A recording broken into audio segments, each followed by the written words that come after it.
The one thing that's kept me going through this whole process is being able to ride my bike. It's what I love doing, and it's a place where I feel calm and happy, and I think when I get a number on, I'll be okay.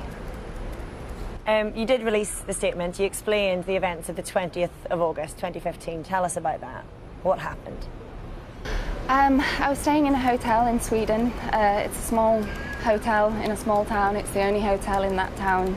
It's a place where I've raced for the last 6 years. I've stayed in that hotel every year. I stated on my whereabouts that I was staying in that hotel, and a UK anti-doping officer tried to come and test me that morning. So he walked into the hotel reception and he asked for Lizzie Armitstead's number. The hotel receptionist denied him the number. But he then didn't go on to explain who he was or that he was looking for a member of my cycling team or anything further. He then tried to call me. I didn't pick up because my phone was on silent. That's something that is allowed. It's not a method of trying to find an athlete that's approved by UK anti-doping. So I missed a test. I was informed of that, and I sent an explanation to UK anti-doping to explain that I was where I said I was, and they didn't accept that. So at that point I was travelling to America for the World Championships, and I got on with the rest of my season. And that was the first of 3 what were registered as missed tests. And the athletes I've spoken to, many of them say first missed test is, very normal indeed. Second missed test could be unlucky, bad organisation. But for the third missed test, they say they would become obsessive to make sure that didn't happen. How was that third missed test allowed to happen? Yeah, I absolutely understand that, and I would be one of those athletes too saying that. I think the thing to make clear is that it's not 3 missed tests. Sweden has obviously been removed. The second strike was a filing failure. So what that means is that UK anti-doping did a spot check on my whereabouts. Basically, if you put your hour slot of a morning as an address, and then UK anti-doping randomly come and test you later that day, but you've moved locations, you also have to inform them of that. So it's effectively a 24-hour system. And what they saw was an inconsistency between an overnight accommodation and a morning testing slot. They didn't try and come and test me, but they spot checked, and they were absolutely right. It was my fault. I made a mistake in what was a very busy time in my life. I'd just become world champion. I was in holiday mode. I wasn't thinking about my whereabouts as much as I should, and I let something slip, and I took responsibility for that. From that moment on then, I met with UK anti-doping and British Cycling and put in a system to avoid a third strike, because obviously I knew it would be catastrophic. And this is when we discussed that they would check my whereabouts weekly to see if there was any inconsistencies between overnight accommodation and the morning slot. And I was obsessive. It's all I thought about. I haven't slept with my phone on silent since. I put my room number in every hotel I go to. I double check. I look at my phone every night, every morning. And on the 9th of June, I didn't do that. And can you explain in any way why that was? Because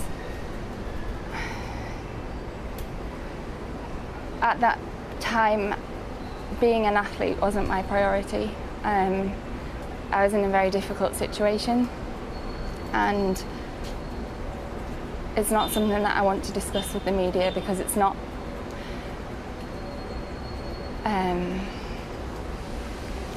I just don't feel that I should have to, because it's clear how much this is affecting you, Lizzie. Are you okay with this? Are you coping okay? You have no choice, actually, and I have perspective on what's happening to me. This isn't gonna...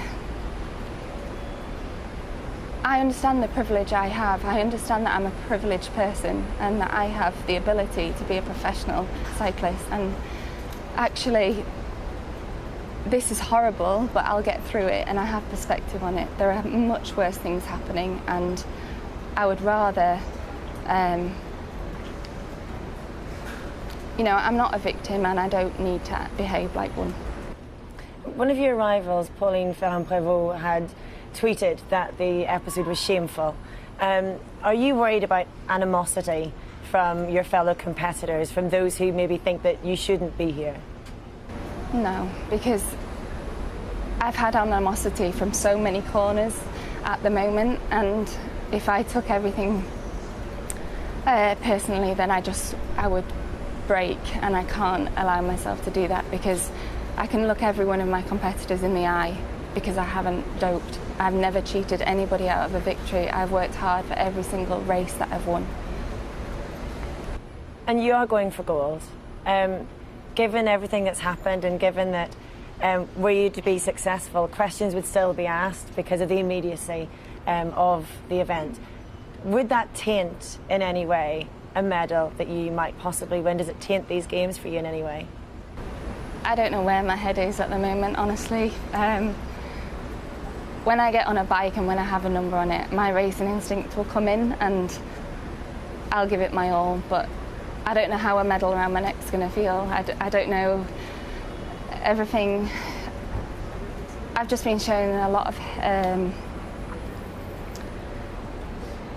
for the rest of my life, not just, I realise people are going to ask questions of me, but at the end of the day, I'm a clean athlete and I've worked hard, and I will celebrate that medal with my friends and family and the people who believe in me and who know me and love me.